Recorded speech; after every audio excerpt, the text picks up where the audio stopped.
Pro Group Management. Workers' comp that works for you.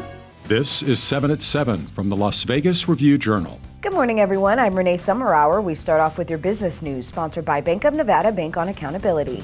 Caesars Palace is saying goodbye to its rotunda along the Strip. The rotunda has been closed for years and has mostly been used for photo opportunities in Las Vegas's famed casino corridor. A demolition permit for the domed Roman-themed structure along Las Vegas Boulevard was issued last week. This move will clear space ahead of the fall's Formula One Las Vegas Grand Prix. The spring season is less than a week away, an exciting time for those with green thumbs. Review-Journal's Jen Ah introduces us to a green oasis in the desert. Tucked in the Southeast Valley, a unique plant nursery is celebrating its one-year anniversary. Botany prides itself in being the largest indoor plant greenhouse in Nevada, which comes with its challenges. The owner saying construction can be harsh as well as very risky. But when you're talking about indoor plants in one of the driest places in America, that's hard. This 8,000 square foot greenhouse features a wide variety of plants, mostly from Florida and Southern California. During its Half Moon Market, the company also brings together local businesses, selling goods and foods. The manager telling us, don't view it as just a shop. View it as a community space. To read more on botany, go to lvrj.com. Now to your top stories, brought to you by Nevada Hand's Silver Sky Assisted Living Community. Learn more at nevadahand.org. NV Energy submitted a $373 million spending proposal to state regulators to protect its infrastructure against extreme weather and natural disasters in Nevada, a plan that ratepayers would have to cover. The utility's Natural Disaster Protection Plan, filed March 1st, would fund services like maintenance of older equipment and hiring meteorologists and fire experts and more.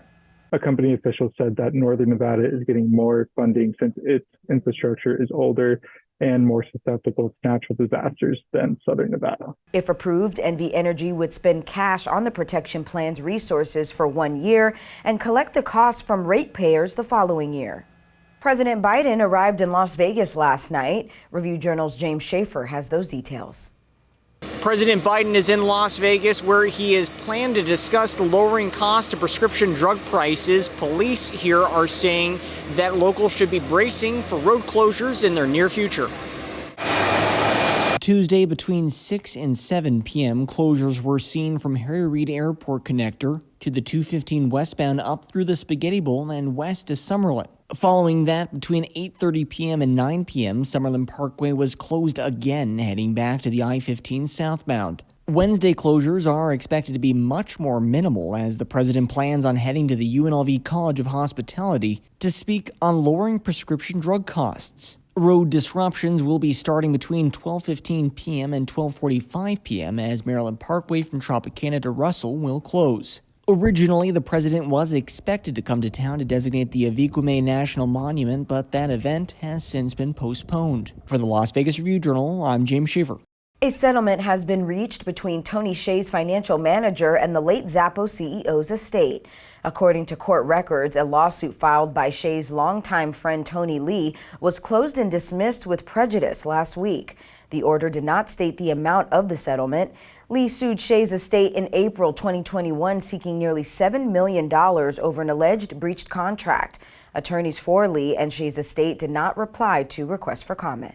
Vegas Nation brought to you by Station Casinos, STN Sports. Download the app today. The Raiders continued to make moves through the NFL's tampering window, bringing on a pair of wide receivers as well as a safety. Jacoby Myers had spent the last 4 years of his career in New England and has had some familiarity with head coach Josh McDaniels, as did Texans free agent wide receiver Philip Dorsett, who also agreed to terms with the Raiders on Tuesday. Eagles safety Marcus Epps is also set to sign with the Raiders. He has a total of 209 career tackles and 6 passes defended.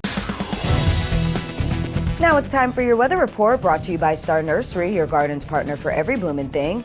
Mostly cloudy skies with breezy conditions are in your forecast for today. Rain chances in the morning with slight chances of thunderstorms by this afternoon. Highs in the mid to upper 60s, wind gusts as high as 25 miles per hour. Tonight, similar conditions with lows in the low to mid 40s. For the rest of the week, mostly sunny skies starting Thursday into the weekend. Daytime highs in the low to mid 60s. Winds dying down throughout the week, evening lows in the low 40s. In your health news, sponsored by Boulder City Hospital, we're here for you when you need us. When a woman experiences a hot flash, her body temperature increases 1 to 3 degrees and the heart rate goes up by 5 to 10 beats. The body perceives that the temperature has gone up and tries to immediately cool it down, and that's how the sweats actually happen. So once the sweats happen, the body cools down, the temperature comes down. The process can last up to 30 minutes and can be quite uncomfortable. Hormone therapy can help. It is really very effective in making the hot flashes, sweats, and sleep problems get much, much better. There are some women, especially women with breast cancer or prior blood clots, they cannot use hormone therapy. Acupuncture is one alternative to medication and may reduce the frequency and severity of hot flashes. Now to your sports news. The Golden Knights defeated the Philadelphia Flyers 5-3 on Tuesday and finished their road trip 4-1.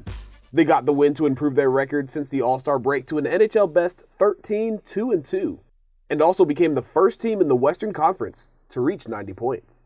Sports betting brought to you by Las Vegas Paiute Tribal Smoke and Cigar Shop. The PGA Tour finishes its Florida swing with the Valspar Championship starting Thursday at Innisbrook Resort near Tampa. Justin Thomas is the 10-1 favorite at the Westgate Superbook despite struggling in last week's event. Jordan Spieth, the winner of this event in 2015, is the 14-1 second choice, followed by Matt Fitzpatrick at 16-1. In your entertainment news, sponsored by Arizona Charlie's, has live entertainment every weekend at both locations. Go to ArizonaCharlies.com to see who's playing. We have some exciting news for Adele fans. Review Journal's John Katzlamides has the scoop. Las Vegas and the world waited a long time for Adele to set her Weekends with Adele series at the Coliseum at Caesars Palace. Now her fans are being rewarded with extra dates this year. We are reliably informed that she is 100% committed to extending her residency at the Coliseum at Caesars Palace. It looks like early fall into mid-fall at the Coliseum, and possibly also June and July. There are some dates in the 3-week pocket of her schedule, but rest assured, Adele is planning on returning to the Coliseum for more shows this year. And a husband and wife hit big over the weekend. The couple hit side-by-side jackpots on 4-card Keno, winning $100,288 Saturday night at Rampart's High Limit Bar.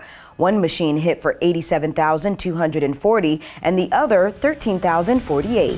Thank you for watching 7 at 7 a.m. I'm Renee Summerhour. If you have an Amazon Fire TV, search Review Journal to download our channel. Watch Las Vegas breaking news streaming live on your OTT device. We'll see you back here later today for 7 at 7 p.m. from the Las Vegas Review Journal. Have a great day. Review Journal Studio, sponsored by Adam Kuttner. Get the maximum settlement as quickly as possible. This 7 at 7 update, sponsored by Pro Group Management. You're watching 7 at 7 from the Las Vegas Review Journal.